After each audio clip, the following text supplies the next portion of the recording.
சரக்கு தீந்து போச்சு. ஆனா உன்னை பார்த்தது இப்ப போதை தலைக்கேறிடுச்சு. இங்க நீ தனியா இருக்க, சரக்கு பாட்டில் மாதிரியே கிக் ஏத்துறிய நீ.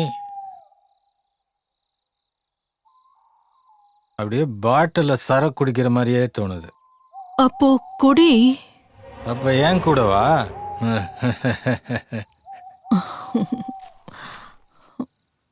உண்மையிலேயே நீ தேவதை.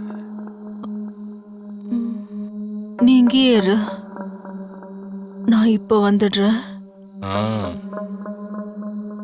ஓ, ஆனா சீக்கிரம் வந்துரு. லேட் பண்ணாத என்ன? லேட் பண்றது எனக்கு பிடிக்காது. ஓ,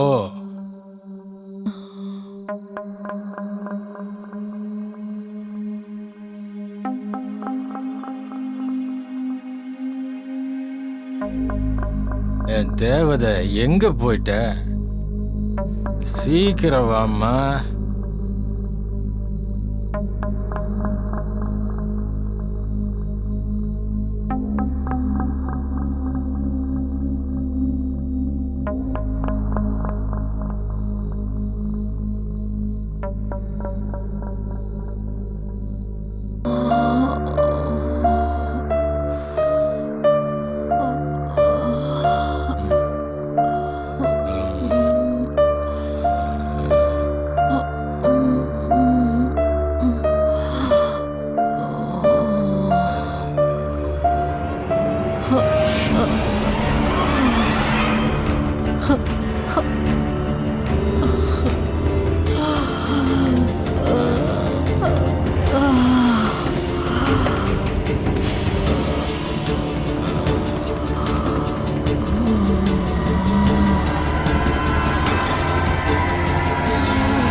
பாடியை போஸ்ட்மார்ட்டத்துக்கு அனுப்பிடுங்க. அந்த புறம்போக்கு யாருன்னு தெரியல. சட்டத்தை ஏமாத்தி இந்த மாதிரிலாம் அவன் பண்ணிக்கிட்டு இருக்கான். சார், கொலையாளி ரொம்ப கில்லாடின்னு நினைக்கிறேன். அவனை பிடிக்கிறதுங்கிறது முடியாத காரியம். ஆனா ஒன்னே ஒன்று சார், ஒரு கேஸை கூட சால்வ் பண்ணலன்னா உங்களோட சேர்ந்து வேலை செஞ்ச என்னையும் வீட்டுக்கு அனுப்பிடுவாங்க. நான் என்ன சொன்னனோ அதை செய். பாடியை போஸ்ட்மார்ட்டத்துக்கு அனுப்பிடு. சரிங்க சார்.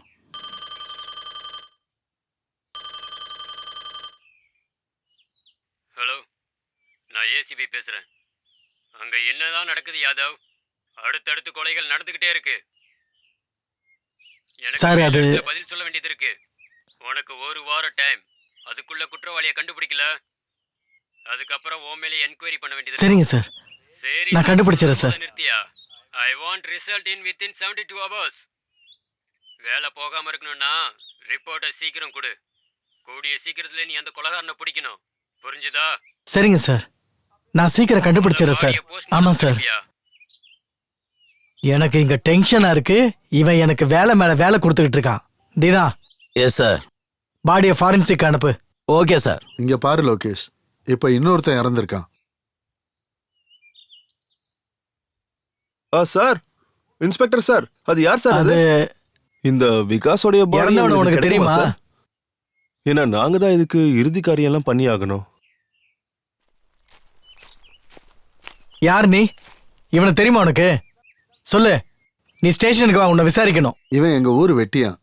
அதனாலதான் சார் அவன் உங்ககிட்ட அப்படி கேட்டான். சரி சரி, ஓகே. இவனுக்கு அறிவுரை சொல்லுங்க. இது போலீஸ் கேஸ். இவன் ஓவரா பேசினா ஜெயில அடிச்சிருவேன் இவனை. அவசரப்பட்டான், தயவு செஞ்சு மன்னிச்சிருங்க சார். நான் கூட்டு போறேன் சார். வாப்பா. தீனா சார், இவங்க 2 பேரும் மேலே ஒரு கண்ணு வை.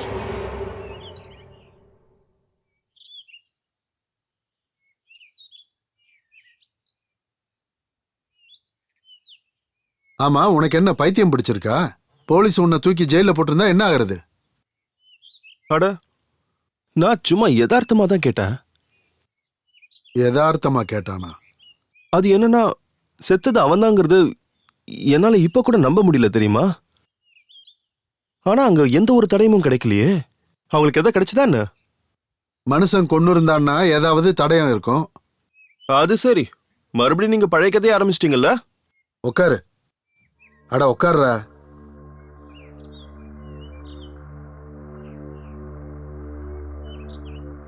நான் உங்ககிட்ட பொய்யெல்லாம் ஒன்றும் சொல்லல.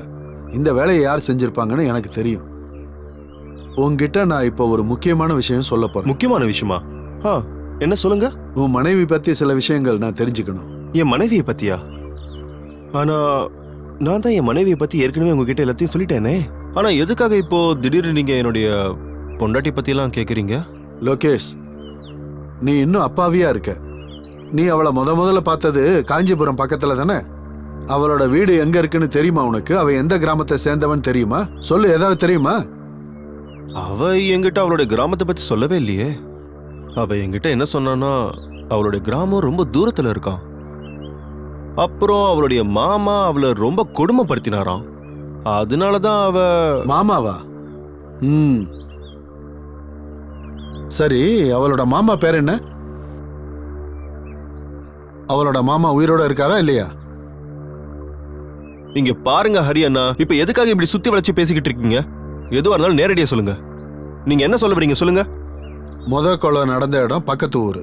அதாவது அது காஞ்சிபுரம் பக்கத்துல இருக்கு. அப்புறம் உன் கல்யாணம் அன்னைக்கு ராத்திரி நம்ம கிராமத்துல 2வது கொலை நடந்துச்சு.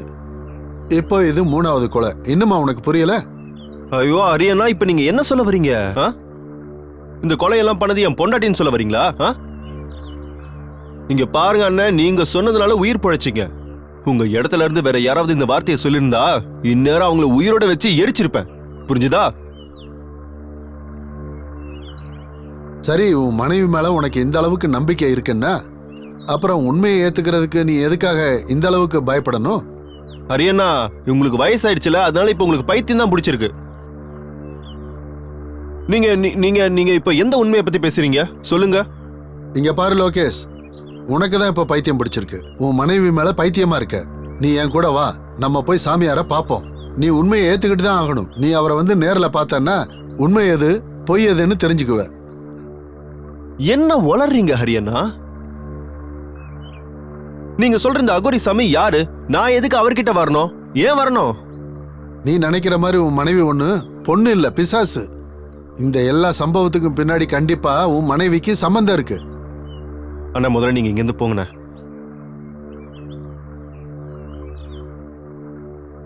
இங்க பாரு, நான் சொல்றத நம்பு.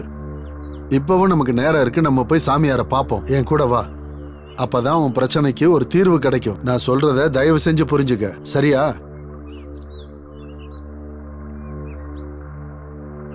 ஒருவேளை நீங்க சொன்னது உண்மையா மட்டும் இருந்ததுன்னா அதுக்கப்புறம் என் கையாலேயே என் மனைவியை நான் கொன்னுடுவேன், தெரிஞ்சுக்கோங்க. ஆனா ஒருவேளை நீங்க சொன்னது மட்டும் பொய்யா இருந்ததுன்னா நீங்களும் இந்த உலகத்தை விட்டு போயிடுங்க. என்ன புரிஞ்சுதா? சரி, வா என் கூட.